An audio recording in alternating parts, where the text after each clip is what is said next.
for Rated SPG. Okay, nasa guard ulit tayo. Balikan ko lang ha. Number 1, kung ang kamay niya nasa sahig, bonus round na agad yan. So kung nasa depensa kayo, huwag nyo iwanan ang kamay niya sa sahig. Anong ginagawa ng kamay? Elbow, nakalagay sa hip bone. Cup. Sige, ito pa. Hawak mo to. Hawak mo. Hawak mo.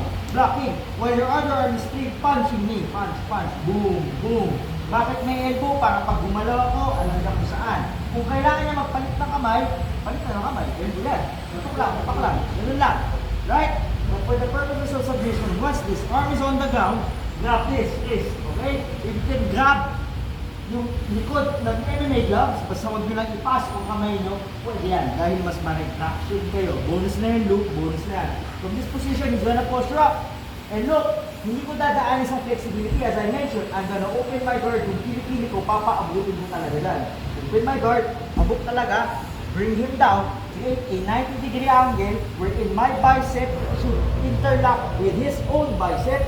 Elbows ko, kailangan mas mataas sa elbow niya, mas okay. Ito ang Kimura grip, okay? Grab his wrist and then grab your own wrist.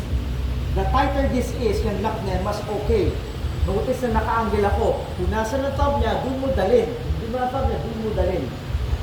Right. Now, ang depensa dito si Jasper, ibabangga niya tenga sa kilikili ko, which alleviates his shoulder blade. Masarap na. Yung kamay niya ipapasok niya sa loob ng tiyan. Yan, ang sakit yan. Ako naman na hyperextend. Pero as I mentioned, yung lakas niya papunta dito sa kanak ko, I will use that to my advantage. Put a leg here, mala quarter, other leg on the ground, bangga, see. Okay? Kimura, see. Perfect. Oh, next drill.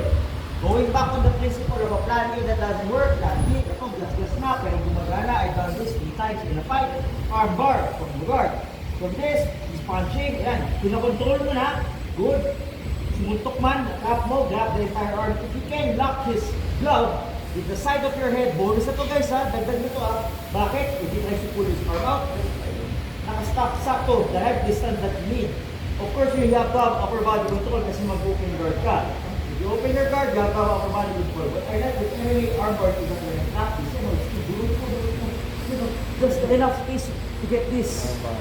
Sakto lang, pero hindi na natin nawala.